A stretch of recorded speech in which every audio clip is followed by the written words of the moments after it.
Hi there, Sanmudani Molweni. Welcome to Face Channel. For you here, please subscribe before the end of the video. For attending, thank you for love and support. I appreciate you. Kule video ke siyafundisana because indaba yakhona ilele nesiko unamasiko. Kunesizulu la kuneSixhosa Tswana, but ngifisa ukwazi ngeSixhosa because ngifunda ngifunda ama-comment ngisale ukuthi iphelele le ndaba noma yimi ongezwa kahle. Le video futhi inhloso yayo ukuthi sifunde kuyona because sifundisana izinto esingazazi thina abanye. Nangu uSbindi umZulu, nakho uney'ngane noVuyo owumXhosa. Into yokuthi uSbindi akamlobolanga uVuyo because ngifuna ukwazi ukuthi le comment ngiyizwa kahle noma ngi-wrong, ukhona kodwa uzoyizwa. Lana-ke angithi inhlawulo yokuthi uSbindi ubaba wengane. Step 2 ukuthi uSbindi, step 2 ukabili ngesiZulu. Uma ezoshada uma wengane akazukuyilobola ingane. Uma kodwa ezoshiya uma wengane bengasaqhubeki ngokuthandana ulobola ingane. Ukabili ku-step 2 ngesiZulu. Inhlawulo ukuthi avele ukuthi uyena ubaba wengane, uconfirma lokho, ukhipha leyo nkomo eyodwa ehamba nembuzi okanjani, kuya ngalowo mndeni yakuwona. But manje ingoba ke uya kwaXhosa and ngifuna ukuyizwa kahle le because ikhona indawo engisala kuyona just ukuthi nje ngazi ukuthi ilungelo liyaphela udu makungashadwanga ilapho ke indaba. Okay, uSbindi uyahlawula, usehlawulile. Okay, kuyavela ukuthi wena ubaba wengane. Number 2, uphakathi ukuthi uyamlobola umntwana ukuze athathe isibongo sakhe ngoba le sinesibongo nokuclaim umntwana. IsiZulu lesi. Uyalobola kumntwana ukuze umntwana asebenzise isibongo sakhe amenzele nezinto amenzela zona engashadile noma wengane. Or ulobola uma wengane baqhubeke ngoba vele ingane izongena esibongeni sayo ngoba uma wayelobolini. Kuhlukane-ke njengoba benzekile bahlukene. Manje into engiyifuna ku-comment section ukuthi angeke sayilobola ingane, sekucishiwe lokho. Okusho ukuthi ngesiXhosa uma ubaba wengane engamlobolanga uma wengane, ingane ayikwazi ukuthi ubaba wayo ayilungisele okuqondene nayo. Isho njalo lento guys, angazi uma izozwakala yini ngoba ngikhuluma isiZulu esibuye singezwakala. Uma-ke bengasashadanga sekuvelile-ke manje ukuthi sebehlukene, awasekho amalungiselelo lokuthi baya phambili, kodwa ingane ikhona. Ingane iphuma udu esibongeni sayo ngokuthi akamlobolanga uma wengane. Yile nto yini engifunda ku-comment section because mangifunda ama-comments amaningi athi thina ingane iba eyakomalume. So mayiba eyakomalume because akashadanga uma wayo, ima kanjalo. Indawo yababa ihamba ipheleliphi? Mhlawumbe ngifisa ukwazi leyo nto because iyangidida ngoba ngapha ngesiZulu ayikho into e-expire kwisiZulu.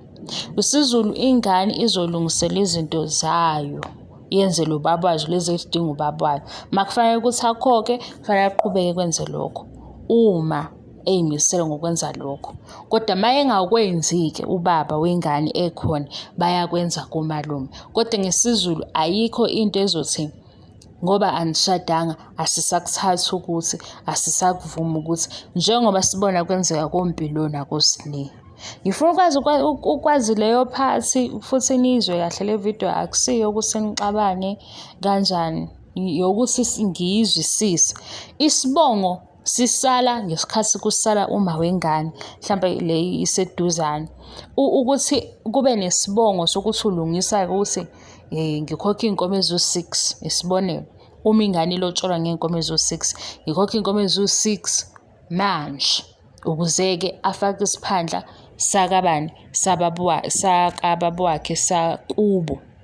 Le part isikhanseliwe. ngiyadideka mhlawumbe phela vele into ezokwenza usengidideke angisazi isiXhosa la sengena khona amasiko. Ngoba i-comment section yonke into engiyifundayo ithi thina ngesiXhosa ingane le ethole kungashadiwe eyakomalume. Ubaba wayo umephi-ke? Manje kubaba sekufanele ukuthi-ke abe ubaba egameni lokuba ubaba enze izinto ekufanele ukuthi azenze. Umephi? Noma uvalelekile, noma ubaba uyivalele yena ukuthi angamshadi-ke uma wengane. Injalo yini lento engiyifundayo noma ngiyifunda wrong? Kodwa uma ngifunda ningizwe onke ama-comments asho into eyodwa, thina ingane mayitholwe kungashadiwe ingane yakomalume. Ukhona ubaba, ithini-ke indaba yakhe mayekhona? Ngifuna ukuyizwisisa kahle le ndaba bandla. Ngathi ngathola ama-comment mhlampe azosho ukuthi kuhamba la kuphelele la. Ongayizwanga futhi into engiyibuzayo engasho ukuthi cha umbuzo mhlampe angiwubekanga kahle akuzwakali. Ngenza isibonelo ngesiZulu uzomlobola uma wengane, asikho isidingo sokuthi ulobola ingane. Kodwa ngoba sebehlukene usulobola-ke ingane ukuze senze njani? Isebenzise isibongo sababwayo mayukuthi kunalezo iy'nhlelo. Manje ngesiXhosa ngokufunda kwami engathi ubaba uyavaleleka if engamlobolanga uma wengane. Ithini-ke into yababa-ke uma bengashadanga? Ilapho-ke indaba. Sengifuna ukwazi ukuthi ithini into yababa? Uvalelwa ngaphandle?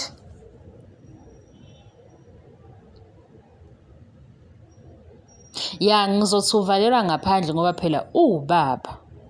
Ukuba ubaba-ke ukwakhe ngesiko sekuhamba kuphelelaphi? Angazi noma ngi-correct? Ya, ngesiko-ke manje ngoba manje isiko seliveza ukuthi le ngane ayizuthatha isibongo sababwayo engenzanga u-1, 2, 3. Nakhu-ke unamandla okwenza u-1, 2, 3. Kwenziwa njani? Ngoba sekuthiwa eyakomalume ingane. Yes, eyakomalume umshado ungekho. Right. Kodwa manje ubaba ngoba unesiko lakhe nezinto ezenziwayo kubo, naye futhi usazenzele le ngane, ziyasala yini ngaphandle? Asale ngaphandle ubaba. Because uma ngifunda lama-comments engathi asho njalo ukuthi-ke akayikhokhelanga ingane, bengeke ayikhokhele besathandana. Yilokho ngesiZulu. NgesiZulu uma besathandana esekhokhela ingane okusho ukuthi uyamshiya uma wayo. Kuba njalo ngoba kuyabuzwa ukuthi-ke kuba njani kuxoxa. Ngisho ngalesi sikhathi lesi mhlampe kulungiswa indaba yecala kuyavela ukuthi cha uzolobola. Maye ezolobola phela iyasala indaba ukuthi ulobola ingane because kuzogcina sekuba iy'nkomo mhlampe eziwu-17. Kanti lapha ekuloboleni iy'nkomo zakhona zingaki? Zilako-11. So manje makusala uma wengane okusho ukuthi kukhokha iy'nkomo lezi sey'qondene nengane. Ngapha-ke ngesiXhosa kusho ukuthi uma wengane akashadile ney'nkomo lezi azisafuneki. Yimi-ke ozwa wrong noma ngempela nisho njalo na? Bengifisa ukuthi masengithole le mpendulo yalana ngiyenze ividiyo yesibili. Manje ngeke ngiyenze ngoba ngiyayinqena idrama ukuthi mangathi siyaqhubeka-ke nale ndaba ngoba phela manje la siyafunda. Manje inkinga akukho lula ukufunda nomuntu o-emotional ongazi uyithatha yonke into oyibekayo ngendlela oyibeka ngayo, ayithathe ngendlela yemizwa yakhe ngaleso sikhathi. So nami-ke kufanele ngiyi-protect-e. Idrama yona ngiyithanda nge-TV kanjalo, kodwa mase sikhuluma izinto eyi-serious ngithanda ngathi uzoba serious. Uma ungazi ukuba serious kuba inkinga ngoba yila engiqala khona ngibe rude. Ya, nginenkinga mina uma ukuthi ngithi asidlali mase uyadlala.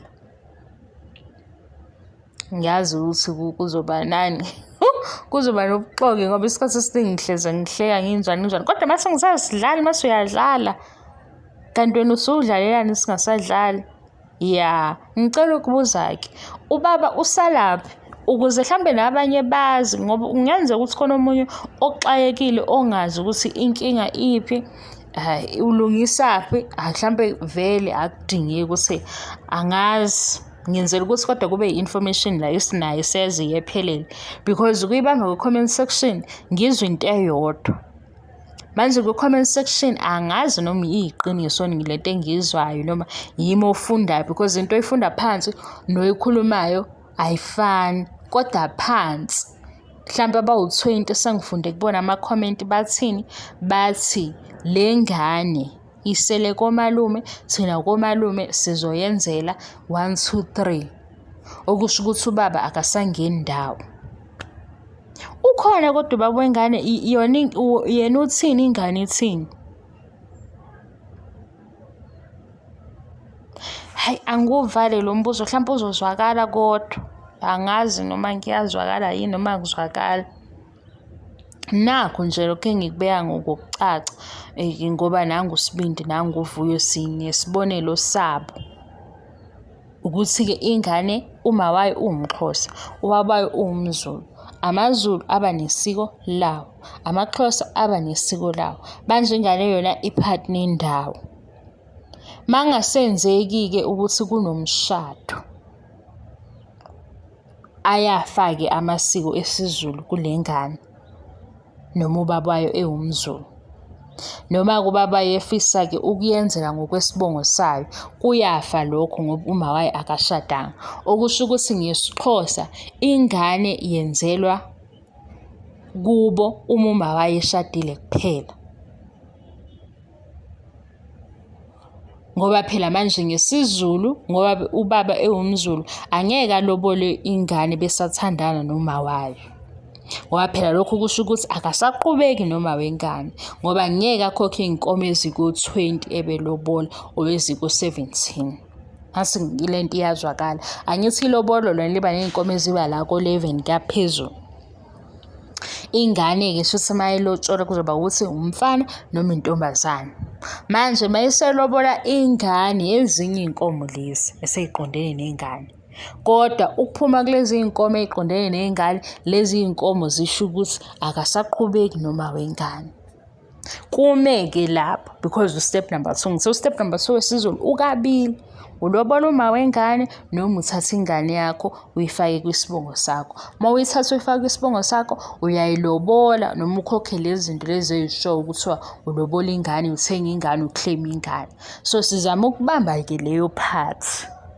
Hayi xabani le video ayinamba, sizama ukubamba leyo part ukuthi-ke kuyahlukana uma wengane engasashadi noma amuve on, noma engashadile kodwa kuhlukane, sekuyavala ukuthi akalobola ingane, noma umshado osuvala, lo mshado-ke omusha uvala ukuthi akalobole uSbindi iy'ngane ukuze zibe nesibongo lesi sakhe, noma ukuyeka kwakhe uma wengane ikhona okukhansela amasiko kaSbindi. Hayi cha guys, ngingixolele ngokuthi ngihluleke ukubuza kahle lento, kodwa niyayizwa ukuthi ilelephi, ngoba ngesiZulu nabo Mpilo badala manje, badala uMpilo usese-university, kodwa ukuze ngesiko kube yinto ephelele balandela isiko. uMpilo uma wakhe akashadanga nobaba uMseleko, noSne akashadanga.